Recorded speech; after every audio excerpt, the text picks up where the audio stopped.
اور بعض علماء کا لفظ مجمل ہے، اور مجمل کلام میں حکم یہ ہے کہ جب تک متکلم سے اس کی وضاحت نہ مانگی جائے اس پر کوئی حکم لاگو نہیں کیا جا سکتا۔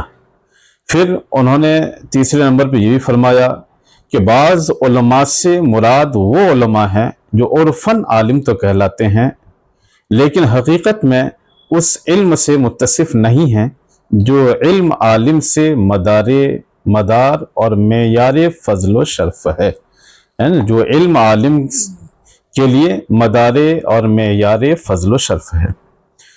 پانچویں نمبر پہ انہوں نے فرمایا کہ عالم اگر فاسق ہو جائے تو اس کی تعظیم نہیں کی جائے گی بلکہ شرعاً اس کی توہین ضروری۔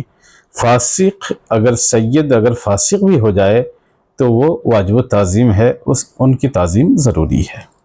یہ انہوں نے بیان فرمایا اپنے وضاحتی بیان میں، اتنے سارے نکات انہوں نے بیان فرمائے۔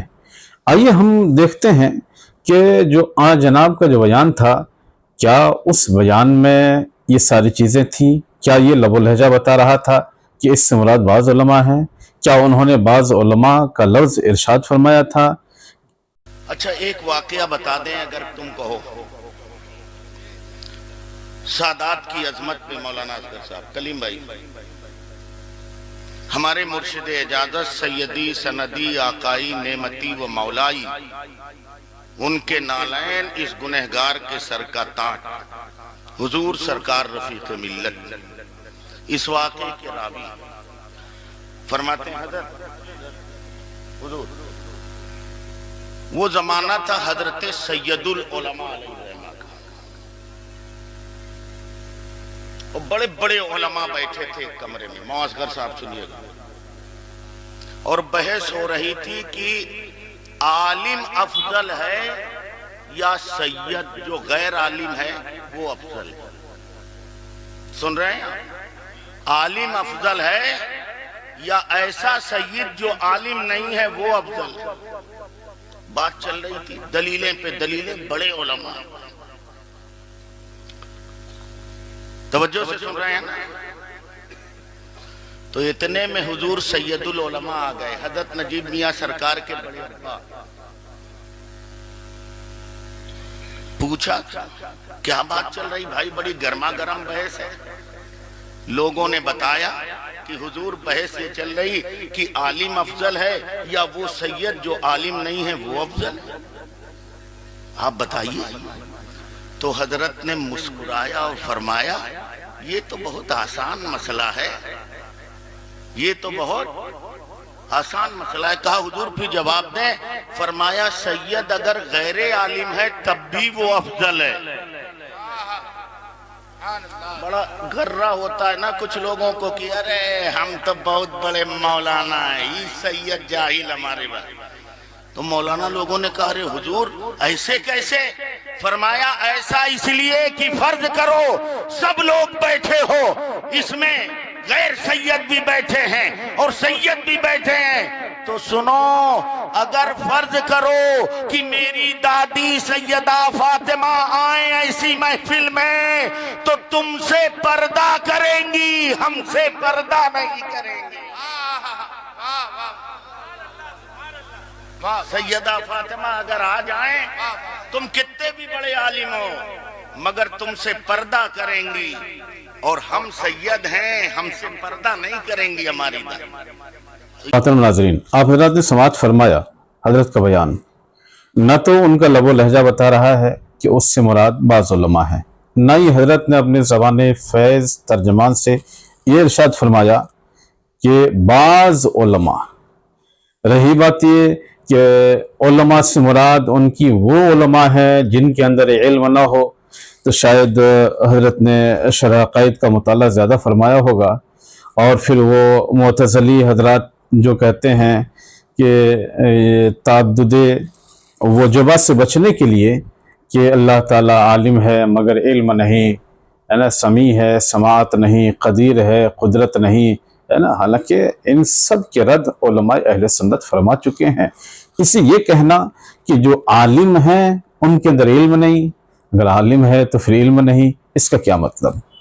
اور ان کے اس وضاحتی بیان کی تردید کہ عالم سے مراد وہ ہیں جن کے اندر علم نہ ہو، یعنی ایسا علم نہ ہو جو فضل و شرف کا معیار اور مدار ہے نا۔ اس کی تردید ان کی تقریر کا یا ان کے اس کلپ کا آخری حصہ کر رہی ہے کہ جو انہوں نے دلیل میں ارشاد فرمایا کہ سب علماء بیٹھے ہیں، ان میں سید بھی ہیں، غیر سید بھی ہیں، فرض کرو میری دادی سیدہ آ جائیں اس محفل میں تو وہ تم سے پردہ کریں گی، ہم سے پردہ نہیں کریں گی۔ تو کیا اس سے مراد صرف وہ علماء ہیں جو عالم نما ہیں جن کے اندر علم نہیں، یا سب جن کے اندر علم ہے؟ اس لیے یہ وضاحتی بیان ناقابل قبول ہے۔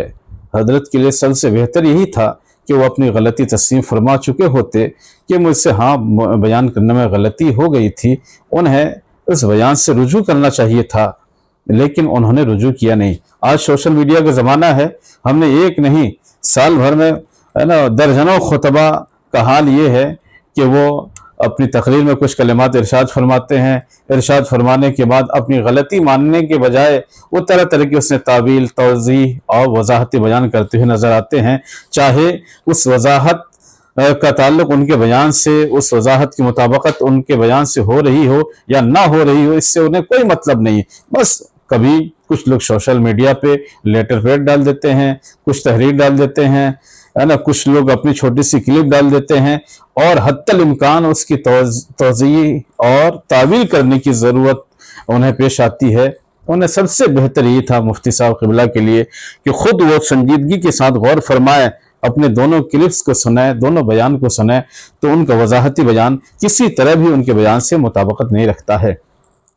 رہی بات یہ کہ سید اگر عالم نہ ہو تو اور دوسرا شخص عالم ہے وہ سید نہیں، اسے فضیلت حاصل ہے، تو اس کی ایک کتاب نہیں، اس کے ثبوت میں بہت ساری کتابوں میں اس طرح کی عبارتیں موجود ہے۔ سیدنا سرکار اللہ تعالی رحمہ نے اپنی مشہور زمانہ تصریف فتاوی رضویہ جلد نمبر 11 میں صفحہ نمبر 7 سے 12-13 کا آخرات مطالعہ فرمایا۔ استفتاء اور فتویٰ دونوں عربی زبان میں ہے، اگر میں عربی اردو دونوں پڑھوں تو ایسی صورت میں وقت زیادہ چلا جائے گا، صرف میں اختصار کے ساتھ کچھ عبارت جو ترجمہ ہے اسے میں پڑھوں۔ فرماتے ہیں کہ ہاں، جب عجمی عالم دیندار عامل ہو، کیونکہ علم کی فضیلت نسب کی فضیلت سے فائق ہے، یعنی علم کی فضیلت نسب کی فضیلت سے بہتر ہے۔ اللہ تعالیٰ نے فرمایا تم میں سے عباد والوں کو اللہ تعالیٰ نے بلندی دی، اور ان لوگوں کو جو علم دیے گئے ان کو کئی درجات دیے گئے۔ اللہ تعالیٰ نے ارشاد فرمایا کیا علم والے اور بے علم برابر ہیں؟ اسی طرح سے سیدنا سرکار اللہ تعالی رحمہ نے آگے اور ارشاد فرمایا لِأَنَّ شرف العلم اقوى عرفہ، کیونکہ علم کی شرافت زیادہ اقوی اور عرفہ ہے۔ یوں ہی عالم فقیر ہو تو وہ جاہل غنی کا بھی کفو ہوگا۔ میں اپنے سامعین اور ناظرین سے گزارش کروں گا کہ آپ حضرات فتاوی رضویہ جلد نمبر 11 صفحہ نمبر 7 سے 12-13 جو مرکز اہل سنت برکات رضا پوربندر سے چھپی ہے، آپ حضرات اس کا مطالعہ کریں۔ رب کریم کی بارگاہ میں دعا گو ہوں کہ پروردگار عالم ہم سبوں کو ایک نیک بنائے اور اہل سنت کا جو موقف ہے اس سے قائم رہنے کی توفیق عطا فرمائے، اور اگر ہم سے کبھی کوئی غلطی ہو تو اسے بلا چوں و چرا بغیر کسی تعویل کے اسے ماننے کی توفیق عطا فرمائے، اور ہمیں رجوع کی بھی توفیق بخشے۔ وآخر دعوانا الحمدللہ رب العالمین۔ السلام علیکم ورحمۃ اللہ تعالیٰ وبرکاتہ۔